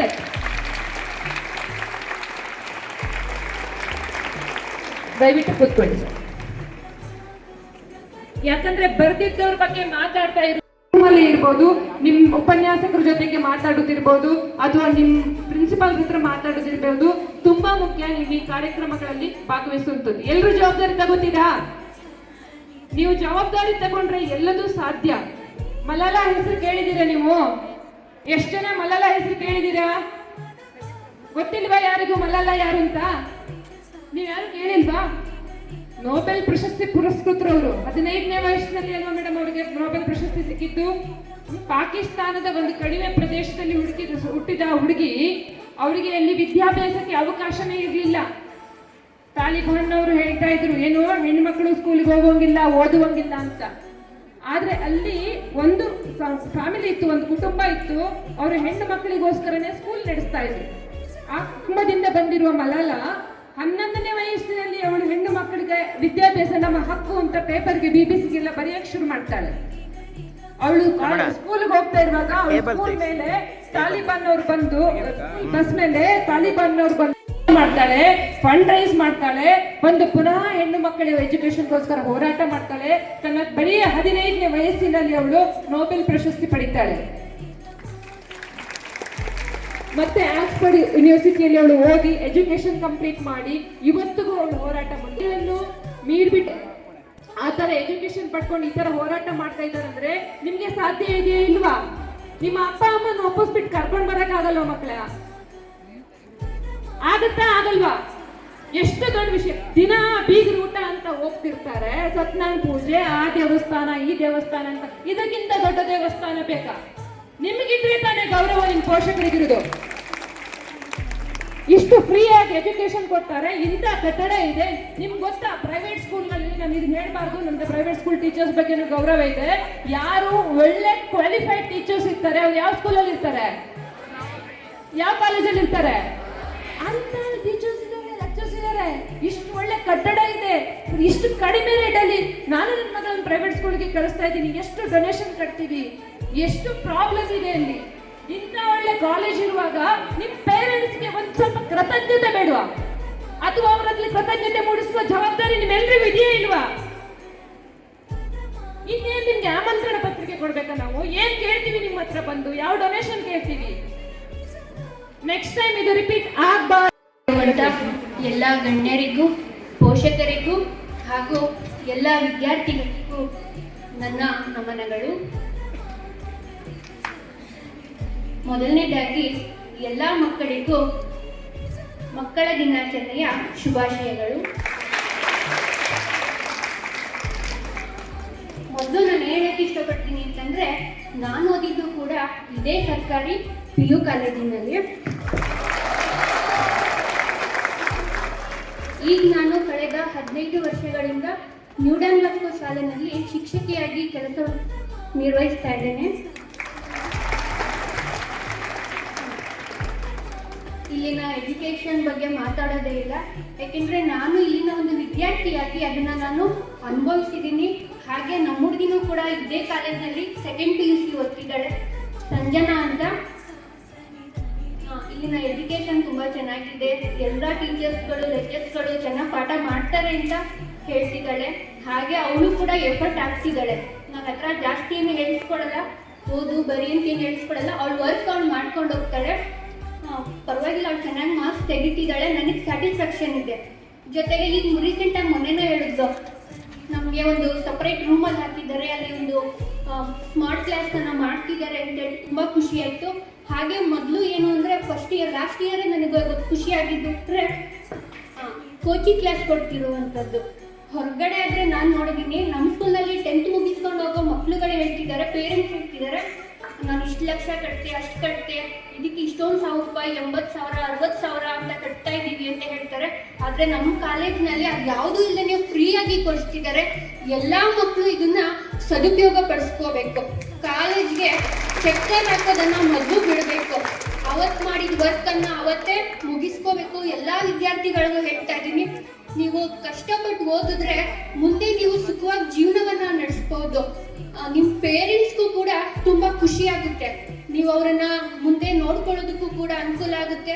ನಿಮ್ಮ ಕಾಲ ಮೇಲೆ ನೀವು ನಿಂತ್ಕೊಳ್ಳೋದಕ್ಕೆ ಅನುಕೂಲ ಆಗುತ್ತೆ. ಹೆಣ್ಣೊಂದು ಕಲಿತರೆ ಶಾಲೆಯೊಂದು ತೆರೆದಂತೆ ಅಂತ ಹೇಳ್ತಾರೆ. ಆ ಮಾತು ಅಕ್ಷರಶಃ ಸತ್ಯ. ನೀವುಗಳು ಕೂಡ ಇಲ್ಲಿರುವಂಥ ಎಲ್ಲ ಹೆಣ್ಮಕ್ಳುಗಳು ಕೂಡ ನಿಮ್ಮ ಗಮನ ಯಾವಾಗಲೂ ಓದೋದ್ರ ಕಡೆ ಇರಬೇಕು. ಏನೇ ಅಡ್ಡಿ ಆತಂಕಗಳು ಬಂದರೂ ಕೂಡ ಅದನ್ನೆಲ್ಲ ಮೆಟ್ಟಿ ನಿಂತು ನಿಮ್ಮ ಎಜುಕೇಷನ್ ಕಡೆ ಗಮನ ಕೊಡಬೇಕು. ಹಾಗೆ ಇನ್ನೊಂದು ಬೇಜಾರು ಮಾಡ್ಕೋಬೇಡಿ, ನಾನು ಗಮನಿಸಿದಂಥ ಒಂದು ವಿಷಯ ಅಂದರೆ, ಕಾಲೇಜ್ ಬಿಟ್ಟಂಥ ಸಮಯದಲ್ಲಿ ಈ ಕಾಲೇಜ್ ವಿದ್ಯಾರ್ಥಿನಿಯರು ಹೊರಗಡೆ ಪಾನಿಪುರಿ ಗೋಬಿ ಮಾಡ್ತಿರ್ತಾರೆ. ಅವ್ರ ಹತ್ರ ಹೋಗ್ಬಿಟ್ಟು ಮೊಬೈಲ್ ಇಸ್ಕೊಂಡು ಪೇರೆಂಟ್ಸ್ ಫೋನ್ ಮಾಡೋದು ಸುಮಾರು ಜನ ನಾನು ನೋಡಿದ್ದೀನಿ. ಒಂದ್ಸಾರಿ ನಮ್ಮ ಸಂಜೆ ಪಿಕ್ ಮಾಡೋಕ್ಕೆ ಅಂತ ಬಂದಿದ್ದೆ. ಆ ಟೈಮಲ್ಲಿ ಒಂದೇ ಒಂದು ನಿಮಿಷದಲ್ಲಿ 5-6 ಜನ ಮಕ್ಕಳುಗಳು ವಿದ್ಯಾರ್ಥಿನಿಯರೇ, ಕಾಲೇಜ್ ವಿದ್ಯಾರ್ಥಿನಿಯರೇ, ಅವ್ರು ಬಂದು ಅವ್ರ ಹತ್ರ ಮೊಬೈಲ್ ಇಸ್ಕೊಂಡು ಪೇರೆಂಟ್ಸ್ ಫೋನ್ ಮಾಡ್ತಿದ್ರು. ಮಿಸ್ಯೂಸ್ ಮಾಡ್ಕೊಳ್ಳಿಲ್ಲ, ಪೇರೆಂಟ್ಸ್ ಮಾಡ್ತಾ ಇದ್ರು. ಅದು ಸ್ವಲ್ಪ ಅವಾಯ್ಡ್ ಆಗಲಿ. ಹೊರಗಡೆ ಹೋಗಿ ಪಾನಿಪುರಿ ಮಾಡೋರ ಹತ್ರ, ಸೀಬೆಕಾಯಿ ಕಟ್ ಮಾಡೋರ ಹತ್ರ ಇಸ್ಕೊಳ್ಳೋದು. ಶಾಲೆನಲ್ಲಿ ಕಾಲೇಜಲ್ಲಿ ಲೆಕ್ಚರ್ ಹತ್ರ ಕೇಳಿ ಇಸ್ಕೊಂಡ್ರೆ ಕೊಡಲ್ಲ ಅಂತ ಹೇಳಲ್ಲ. ನಾನು ಟೀಚರ್ ಆಗಿ ಮಕ್ಕಳನ್ನ, ಇಲ್ಲಿರೋ ಎಲ್ಲ ಮಕ್ಕಳುಗಳನ್ನು ಕೂಡ ನನ್ನ ಮಕ್ಕಳು ಅಂತಲೇ ತಿಳ್ಕೊಂಡು ಹೇಳ್ತಾ ಇದ್ದೀನಿ. ಈಗಲೂ ಕೂಡ ನಡೀತಿರ್ಬೋದೇನೋ, ನಾನು ಈ ಕಡೆ ಬರೋಕ್ಕಾಗಿಲ್ಲ, ಯಾಕಂದರೆ ನಾನು ಸ್ಕೂಲ್ ಟೀಚರ್ ಆಗಿರೋದ್ರಿಂದ ಈ ಕಡೆ ಜಾಸ್ತಿ ಬರೋದಕ್ಕಾಗಿಲ್ಲ. ನಾನು ರಜೆ ಹಾಕೊಂಡಿದ್ದಾಗ ನಮ್ಮ ಸಂಜೆ ಪಿಕ್ ಮಾಡೋಕ್ಕೆ ಅಂತ ಬಂದಿದ್ದಾಗ ನಾನು ಗಮನಿಸಿರುವಂಥ ಒಂದು ಮಾಹಿತಿ, ಇದನ್ನು ಅವಾಯ್ಡ್ ಮಾಡ್ಕೊಳ್ಳಿ. ಒಳ್ಳೆದಕ್ಕೆ ಯೂಸ್ ಆದರೆ ಪರವಾಗಿಲ್ಲ, ಅದರಿಂದ ಮಕ್ಕಳುಗಳು ದಾರಿ ತಪ್ಪು ಹೋಗೋದು ಬೇಡ. ಯಾಕೆಂದರೆ ಇರೋದು ಒಂದೇ ಜೀವನ, ಅದನ್ನು ನಾವು ಸರಿಯಾದ ದಾರಿ ತಗೊಂಡೋಗ್ಬೇಕು. ನಾವು ಮಾಡ್ತಿರೋದು ತಪ್ಪು ಅಂತ ಗೊತ್ತಿದ್ರು ಕೂಡ ಏನು ಮಾಡ್ತೀವಿ, ಅದ್ರ ಕಡೆನೇ ಗಮನ ಕೊಡ್ತಾ ಹೋಗ್ತೀವಿ. ನೀವು ಮನಸ್ಸನ್ನು ಕಂಟ್ರೋಲಲ್ಲಿ ಇಟ್ಕೋಬೇಕು. ತಪ್ಪು ಅಂತ ಬುದ್ಧಿ ಹೇಳಿದ ಮೇಲೆ ಆ ತಪ್ಪು ಕೆಲಸನ ಮಾಡಕ್ಕೆ ಹೋಗ್ಬಾರ್ದು. ನೀವು ಇಷ್ಟು ಜನ ಲೆಕ್ಚರ್ ಇದ್ದಾರೆ, ಯಾರು ಕೂಡ ಮೊಬೈಲ್ ಕೊಡಲ್ಲ ಪೇರೆಂಟ್ಸ್ ಫೋನ್ ಮಾಡೋಕ್ಕೆ ಅಂತ ಹೇಳಲ್ಲ. ಅದನ್ನು ದಯವಿಟ್ಟು ಹೊರಗಡೆ ಫೋನ್ ಮಾತಾಡೋದನ್ನು ಅವಾಯ್ಡ್ ಮಾಡಿ. ಚೆನ್ನಾಗಿ ಓದಿ, ಒಳ್ಳೆ ಮಾರ್ಕ್ಸ್ ತೆಗೀರಿ. ನಿಮ್ಮ ಪೇರೆಂಟ್ಸ್ಗೆ, ಈ ಕಾಲೇಜ್ಗೆ, ನಿಮ್ಮ ಪಾಠ ಮಾಡಿದ್ದಂಥ ಎಲ್ಲ ಲೆಕ್ಚರ್ಸ್ಗೂ ಕೂಡ ಒಂದು ಒಳ್ಳೆಯ ಹೆಸರನ್ನು ತಂದುಕೊಡಿ ಅಂತ ನಾನು ಕೇಳ್ಕೊಳ್ತಾ ಇದ್ದೀನಿ. ಮತ್ತೊಮ್ಮೆ ಎಲ್ಲ ವಿದ್ಯಾರ್ಥಿನಿಯರಿಗೂ ಕೂಡ ಮಕ್ಕಳ ದಿನಾಚರಣೆಯ ಶುಭಾಶಯಗಳು. ಅದರ ಆಚೆ ಹೋಗಿ ಮಾತಾಡೋದಿಲ್ಲ, ಅದೇನಾಗುತ್ತೆ ಕೊಟ್ಟು ಬಂದಿದ್ದಾರೆ. ಹೇಗಿದೆ ಅಂತಂದ್ರೆ ಆವಾಗ ನಾನು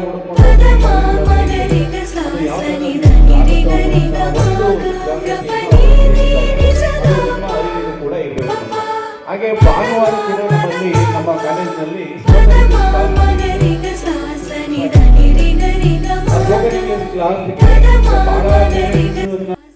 ನಾವೆಲ್ಲರೂ ನಮ್ಮ ತಂದೆ ತಾಯಿಗಳ, ಈ ಸಮಾಜದ ಸಂಸ್ಕೃತಿಯ, ನಮ್ಮೆಲ್ಲ ಗುರುಗಳ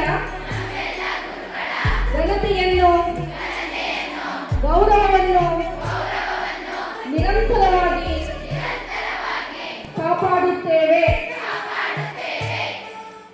ಓಕೆನಾ? ಗ್ಯಾರಂಟಿ. ಒಂದಷ್ಟು ವಿಚಾರಗಳನ್ನ ಹಂಚ್ಕೊಂಡ್ರು, ಅವನ್ನ ಮನವರಿಕೆ ಮಾಡಿಕೊಂಡ್ರೆ ಸಾಕು. ಅವ್ರ ವಿಚಾರದಲ್ಲಿ ಒಂದಷ್ಟು ಅರ್ಥಪೂರ್ಣ ವಿಚಾರಗಳಿದ್ದು, ಅವನ್ನ ನೀವೆಲ್ಲರೂ ಈ ಗಳಿಗೆಯಲ್ಲಿ ಕೇಳಿ ಕಾಲೇಜಿಂದ ಹಾಕೋದ್ಮೇಲೆ ಮರ್ತರೆ ಅದು ನಿಮ್ಮ ಭವಿಷ್ಯಕ್ಕೆ ನೀವೇ ಮಾಡಿಕೊಂಡಂಥ ಒಂದು ಕುತ್ತು. ಮತ್ತು ನಾನು ಇಲ್ಲಿ ಬಂದು ನಮ್ಮ ಇದನ್ನು ಒಂದು ಜವಾಬ್ದಾರಿ ಅಂದ್ಕೊಂಡಿದ್ದೀವಿ. ನಾವು ಕಾಲೇಜಿನಲ್ಲಿ ಬರೀ ಅಭಿವೃದ್ಧಿ ಅಂದರೆ ನಮ್ಮ ಮೇಡಮ್ ಹೇಳ್ದಂಗೆ ಸರ್ಕಾರದಲ್ಲಿ ಸಿಗದಂಥ ಸವಲತ್ತುಗಳನ್ನ ತಂದಿಲ್ಲಿಗೆ ಉಪಯೋಗ ಪಡಿಸೋದು ಅಲ್ಲದೆ ಜೊತೆಗೆ ನಿಮ್ಮ ಭವಿಷ್ಯ ನಮ್ಮ ಅವಧಿನಲ್ಲಿ ನಿಮ್ಮ ಒಂದಷ್ಟು ವಿದ್ಯಾರ್ಥಿಗಳ ಭವಿಷ್ಯ ಸದೃಢ ಆಗಿ ನೀವೆಲ್ಲಾದರೂ ಒಂದು ಕಡೆ ಒಳ್ಳೆಯ ಒಂದು ಮಾರ್ಗ ಅನುಸರಿಸಿದಾಗ ನಾವಿಲ್ಲಿ ಬಂದು ಸೇವೆ ಮಾಡೋದಕ್ಕೆ ಅದು ಒಂದು ಸಾರ್ಥಕತೆ. ಜೊತೆಗೆ ನಾನು ಅನ್ಕೊಂಡಿದ್ದೀನಿ, ನಾವು ಕೂಡ ಗೌರ್ಮೆಂಟ್ ಶಾಲೆಯಲ್ಲಿ ವಿದ್ಯಾಭ್ಯಾಸ ಮಾಡಿದವರು. ಇವತ್ತು ನಿಮಗೆ ಕಾಲಾವಕಾಶ ಬಹಳಷ್ಟಿದೆ. ನಾವು 7 ಗಂಟೆಗೆ ಬಂದು ನಮಗೆ ಗೌರ್ಮೆಂಟ್ ಬಸ್ ಸ್ಟ್ಯಾಂಡ್ ಇರಲಿಲ್ಲ, ಸರ್ಕಾರಿ ಬಸ್ಗಳಲ್ಲಿ ಬರ್ತಿದ್ದು. ನಮ್ಮ ಪ್ರಿನ್ಸಿಪಾಲ್ರವರು ಕೂನೆಗೌಡ್ರಿದ್ರು, ಒಂದು ಚಪ್ಪೆ ಇಟ್ಕೊಂಡು ನಿಂತ್ಕೊಳ್ಳೋರು, ಲೆಕ್ಕಿ ಚಪ್ಪೆನ. ನಾವಲ್ಲಿ ಬರುವಾಗ ಇಲ್ಲೇ ನೋಡಿರೋರು. ನಮ್ಮ ಬಸ್ 3-4 ಕಡೆ ಪಂಚರ್ ಆಗ್ಬಿಡೋದು. ನಾವು 7 ಗಂಟೆ ಕಾಲೇಜಿಗೆ ಬರಬೇಕು. ಅವತ್ತು ಚಪ್ಪೆ ಇಟ್ಟು ನಮ್ಮ ಒಳಗೆ ನೆನಪಿದೆ. ಇವತ್ತು ನಿಮಗೆ ಎಂತ ದಿನ ಸಕಾಲಕ್ಕೆ ಸಾರಿಗೆ ಸೌಕರ್ಯ ಇದೆ, ಇಲ್ಲಿ ಉಪನ್ಯಾಸಕರು ಇದೆ. ನಾವು ಯಾಕೆಂದ್ರೆ ನೋಡಿದೀವಿ ಇವತ್ತಿಗೆ ಕಾಂಪೌಂಡ್ ಒಳಗಡೆ ಬಂದಿದ್ದೀನಿ ನಾನು. ಕಾಂಪೌಂಡ್ ಒಳಗಡೆ ಬರಬೇಕಾದ್ರೂ ಕೂಡ ನಮಗೆ ಅಷ್ಟೊಂದು ಶಕ್ತಿ ಇರಲಿಲ್ಲ. ಅಂತ ಒಂದು ಶಿಸ್ತಿದೆ. ಇಲ್ಲಿ ವಿದ್ಯಾಭ್ಯಾಸ ಮಾಡಿದ್ರೆ ಮುಂದೊಂದು ದಿನ ನಾವು ಅಂದ್ಕೊಂಡಿದ್ದೀವಿ, ಈ ಕಾಲೇಜಲ್ಲಿ ವಿದ್ಯಾರ್ಥಿಗಳು ಯಾರು ಸಾಧನೆ ಮಾಡೋರೆ ಅದೊಂದಷ್ಟು ಲೀಸ್ಟ್ ತಗೊಳ್ಳೋಣ. ಜೊತೆಗೆ ಮತ್ತೆ ಈ ವಿಚಾರವನ್ನು ಪ್ರಸ್ತಾವನೆ ಮಾಡಬೇಕೋ ಗೊತ್ತಿಲ್ಲ, ಒಂದು ಸಲಹಾ ಪೆಟ್ಟಿಗೆಯನ್ನು ಕೂಡ ನಾವು ಅಳವಡಿಸೋಣ. ಪೋಷಕರದ್ದು ಇರ್ಬೋದು, ಮಕ್ಕಳದೇ ಇರ್ಬೋದು, ಹೇಳ್ಕೊಳಕ್ಕಾಗಲ್ಲ ಇದೆಯಾ, ಅದನ್ನ ನಾವು ಒಂದು ಕಡೆ ಅಳವಡಿಸಿ. ಹಾಗಾಗಿ ನಾವು ಜಯಿಸ್ತೀವಿ. ಆಲ್ರೆಡಿ 1-2 ಗಂಟೆ ಮತ್ತೆ ಬೇರೆ ದಿನಗಳಲ್ಲಿ ಮಾತಾಡೋಣ. ಮುಂದೊಂದು ದಿನ ಈ ಕಾರ್ಯಕ್ರಮಗಳು ಹಿಂಗೆ ನಡೀತಾ ಇರಲಿ. ಎಲ್ಲಕ್ಕಿಂತ ಹೆಚ್ಚಾಗಿ ನೀವೆಷ್ಟು ಜನಸಂಖ್ಯೆ ಇದ್ದೀರೋ ಮಕ್ಕಳು, ಅದೇ ಥರ ಪೋಷಕರನ್ನ ಕರ್ಕೊಂಡು ನೀವು, ನನ್ನ ಪ್ರಕಾರ ಪೋಷಕರಿಗೆ ನೀವು ಹೇಳಿದ್ರೆ ಸಾಮಾನ್ಯವಾಗಿ ನಿಮ್ಮ ಪೋಷಕರು ಬರ್ತಿದ್ರು. ಗೌರ್ಮೆಂಟ್ ಕಾಲೇಜ್ಗೆ ಬರೋಕ್ಕೆ ಕಷ್ಟ. ಪ್ರೈವೇಟ್ ಶಾಲೆಯಲ್ಲಿ ಮಕ್ಕಳು ಮಂತ್ಲಿ ಒಂದು ಪೋಷಕರ ಮೀಟಿಂಗ್ ಇದ್ದಾಗ ಮಕ್ಕಳು ಕರ್ಕೊಂಡು ಹೋಗ್ತಾರೆ. ನೀವು ನಿಮ್ಮ ತಂದೆ ತಾಯಿಗೆ ಹೇಳಿ ಸರಿಯಾದ ರೀತಿಯಲ್ಲಿ ಮನವರಿಕೆ ಮಾಡಲಿಲ್ಲ, ನಮ್ಮದೇ ಪ್ರಾಬ್ಲಮ್. ನಿಮಗೆ ಸರಿಯಾದ ರೀತಿಯಲ್ಲಿ ನಾವು ನಿಮ್ಗೆ ಹೇಳ್ಬೇಕಾಗಿತ್ತು. ನಾವೇ ಅನ್ಕೊಂಡಿದ್ದೀವಿ, ನಾನು ಅನ್ಕೊಂಡಿರೋದು ಸರ್, ನಾವು ಇವ್ರಿಗೆ ತಿದ್ದಬೇಕಾಗಿದೆ. ಇಲ್ಲಿ ವ್ಯವಸ್ಥೆ ಏನಿತ್ತೋ ಗೊತ್ತಿಲ್ಲ. ನಮ್ಮ ಹೋದ್ರೆ ಪೋಷಕರು ಕರೆಸಿದಾಗ ನೀವು ಕರೆಸಬೇಕು, ಕರ್ಕೊಂಡು ಬರಬೇಕು. ಇಲ್ಲಿ ನಮ್ಮ ಶ್ರಮದಿಂದ ನಿಮಗೆ ಬೆನಿಫಿಟ್ ಸಿಗ್ತಿಲ್ಲ ಅಂದಾಗ ನಾವೆಲ್ಲರೂ ಜವಾಬ್ದಾರಿ ಏನು ಪ್ರಯೋಜನ? ನಾವಿದನ್ನ ಜವಾಬ್ದಾರಿ ಅನ್ಕೊಂಡಿದ್ದೀವಿ. ನಮಗೆ ನೀವು ಕೊಡೋತಕ್ಕಂಥ ಒಂದು ಏನಾದ್ರು ಗಿಫ್ಟ್ ಅನ್ಕೊಂಡ್ರೆ ನೀವು ಒಳ್ಳೆ ಪ್ರಜೆಗಳಾಗಿ ಇವರೆಲ್ಲನ ಹೇಳಿದ್ರು. ನಿಜವಾಗ್ಲೂ ಮೊಬೈಲ್ನ ಸಂಪರ್ಕನ ಕಾಲೇಜಿಗೆ ಸಂಬಂಧಪಟ್ಟದ್ದು, ನಿಮಗೆ ವಿದ್ಯೆಗೆ ಸಂಬಂಧಪಟ್ಟದಿದ್ರೆ ಮೊಬೈಲ್ ಸಂಪರ್ಕನ ಹೆಚ್ಚಾಗಿಟ್ಕೊಳ್ಳಿ. ಇದುವೇ ಅದನ್ನ ತ್ಯಜಿಸಿ ಪುಸ್ತಕದ ಜೊತೆ ಯಾರು ಒಡನಾಟ ಇಟ್ಕೊತಿರೋ ಅವರು ಸತ್ ಪ್ರಜೆ ಆಯ್ತಾರೆ. ಈ ದೇಶದ ಭವಿಷ್ಯದಲ್ಲಿ ಇಲ್ಲಿವರೆಗೆ ದೂರ ಹೋಗೋದೇ ಬೇಡ. ನಾವು ನಮ್ಮ ಈ ಕಾಲೇಜಿನ ಒಂದು ಕಾರ್ಯಕ್ರಮನೇ ನೋಡ್ಕೊಳ್ಳೋಣ. ಹೆಚ್ಚು ಮಾತಾಡಿದವರೆಲ್ಲರೂ ಒಂದು ಹೆಣ್ಣು ಮಕ್ಕಳೇ. ಇವತ್ತು ದೇಶದ ಸಾಧನ ಸ್ಥಾನದಲ್ಲಿರುವ ಹೆಣ್ಣು ಮಕ್ಕಳೇ. ರಾಷ್ಟ್ರಪತಿ ಹೆಣ್ಣು, ಎಲ್ಲ ವಾದಗಳನ್ನ ಮಂಡಿಸೋರು ಹೆಣ್ಣು. ಅತಿ ಹೆಚ್ಚು ಹೆಣ್ಣು ಇವತ್ತು ಪ್ರಬುದ್ಧ ಗಂಡನ ಹಿಂದಿಕ್ಕಿ ಮುಂದುವಂತ ಪ್ರಪಂಚದಲ್ಲಿ ನಮ್ಮ ಕಾಲೇಜಿನಿಂದ ನಮ್ಮ ಅವಧಿನಲ್ಲಿ ಯಾರಾದರೂ ಶ್ರೇಷ್ಠತೆ ಸಾಧಿಸಿದ್ರೆ ನಮಗದೊಂದು ಹೆಮ್ಮೆ. ಎಲ್ಲರಿಗೂ ಒಳ್ಳೇದಾಗ್ಲಿ. ಎಲ್ಲ ಮಕ್ಕಳಿಗೂ ಮಕ್ಕಳ ದಿನಾಚರಣೆ ಶುಭಾಶಯವನ್ನು ಕೋರುತ್ತಾ ನನ್ನ ಮಾತುಗಳನ್ನ ಮುಗಿಸ್ತೇನೆ. ಉಮಾ ಮೇಡಮ್ ಅವ್ರಿಗೂ ಮತ್ತು ಜೊತೆಗೆ ವಕೀಲರು ಬಂದಿದ್ದಾರೆ ಅವ್ರಿಗೂ, ಇಲ್ಲಿ ವೇದಿಕೆ ಮೇಲೆ ನಡೆದಿರುವಂಥ ಎಲ್ಲ ನಮ್ಮ ಕಾಲೇಜ್ ಅಭಿವೃದ್ಧಿ ಸಮಿತಿಯ ಸದಸ್ಯರಿಗಳಿಗೂ ವಂದನೆಗಳನ್ನು ತಿಳಿಸುತ್ತಾ, ಈಗ ಉಪನ್ಯಾಸಕರಿಂದ ಮತ್ತು ಬೋಧಕೇತರ ವರ್ಗ ಎಲ್ಲ ಇದಕ್ಕೆ ಪ್ರತ್ಯಕ್ಷವಾಗಿ ಪರೋಕ್ಷವಾಗಿ ಸಹಕರಿಸಿದ ಎಲ್ಲರಿಗೂ ವಂದನೆಗಳು. ಜೊತೆಗೆ ಇಲ್ಲಿ ಏನು ಮಕ್ಕಳಿಗೆ ಅರಿವು ಬೇಕಾಗಿತ್ತು ಎಲ್ಲನೂ ಹಿಂದೆ ಎಲ್ಲ ತಿಳಿಸ್ಕೊಟ್ಟಿದ್ದಾರೆ. ಮಮತಾ ಮೇಡಮ್ ಇರ್ಬೋದು, ಶೈಲಜಾ ಮೇಡಮ್, ಉಮಾ ಮೇಡಮ್, ನಮ್ಮ CDC ಇಂದ ರಾಧಿಕಾ ಮೇಡಮ್, ತಹಸೀಲ್ದಾರ್ ಸಾಹೇಬರು, ವಕೀಲರು ಎಲ್ಲ ತುಂಬ ತಿಳಿಸ್ಕೊಟ್ಟಿದ್ದಾರೆ. ಕೆಲವು ಪೋಷಕರು ತುಂಬ ಚೆನ್ನಾಗಿ ಇದು ಮಾಡಿದ್ದಾರೆ. ಇನ್ನು ಮುಂದೆ ಇದೇ ರೀತಿ ತಿಂಗಳಿಗೊಂದು ಸಾರಿ ಪೋಷಕ ಮತ್ತು ಎಲ್ಲ ಮಕ್ಕಳು ಪೋಷಕರನ್ನು ಕರ್ಕೊಬರಬೇಕು. ಸಾಮಾನ್ಯವಾಗಿ ಎಲ್ಲ ಪೋಷಕರು ಒಂದು ತಿಂಗಳಿಗೆ 1-2 ಸಾರಿ 3 ಸಾರಿ ಪೇಟೆ ಕಡೆ ಬಂದೇ ಬರ್ತೀರಾ. ಒಂದು ದಿನಾಂಕ, ನಿಗದಿಯಾದ ದಿನಾಂಕನೇ ಬರಬೇಕು ಅಂತೇನಿಲ್ಲ. ನಿಮಗೆ ಯಾವಾಗ ಕಾಲಾವಕಾಶ ಆಯ್ತದೆ ಯಾವಾಗ ಬಂದು ನಿಮ್ಮ ಮಕ್ಕಳ ಬಗ್ಗೆ ತಿಳ್ಕೊಂಡು ಹೋಗ್ಬೋದು. ಇದೆಲ್ಲನೂ ಮುಂದುವರಿಸ್ಕೊಂಡು ಹೋಗಿ ಅಂತ ಹೇಳ್ತಾ ನನ್ನ 2 ಮಾತುಗಳನ್ನ ಮುಂದುವರಿಸ್ತೀನಿ.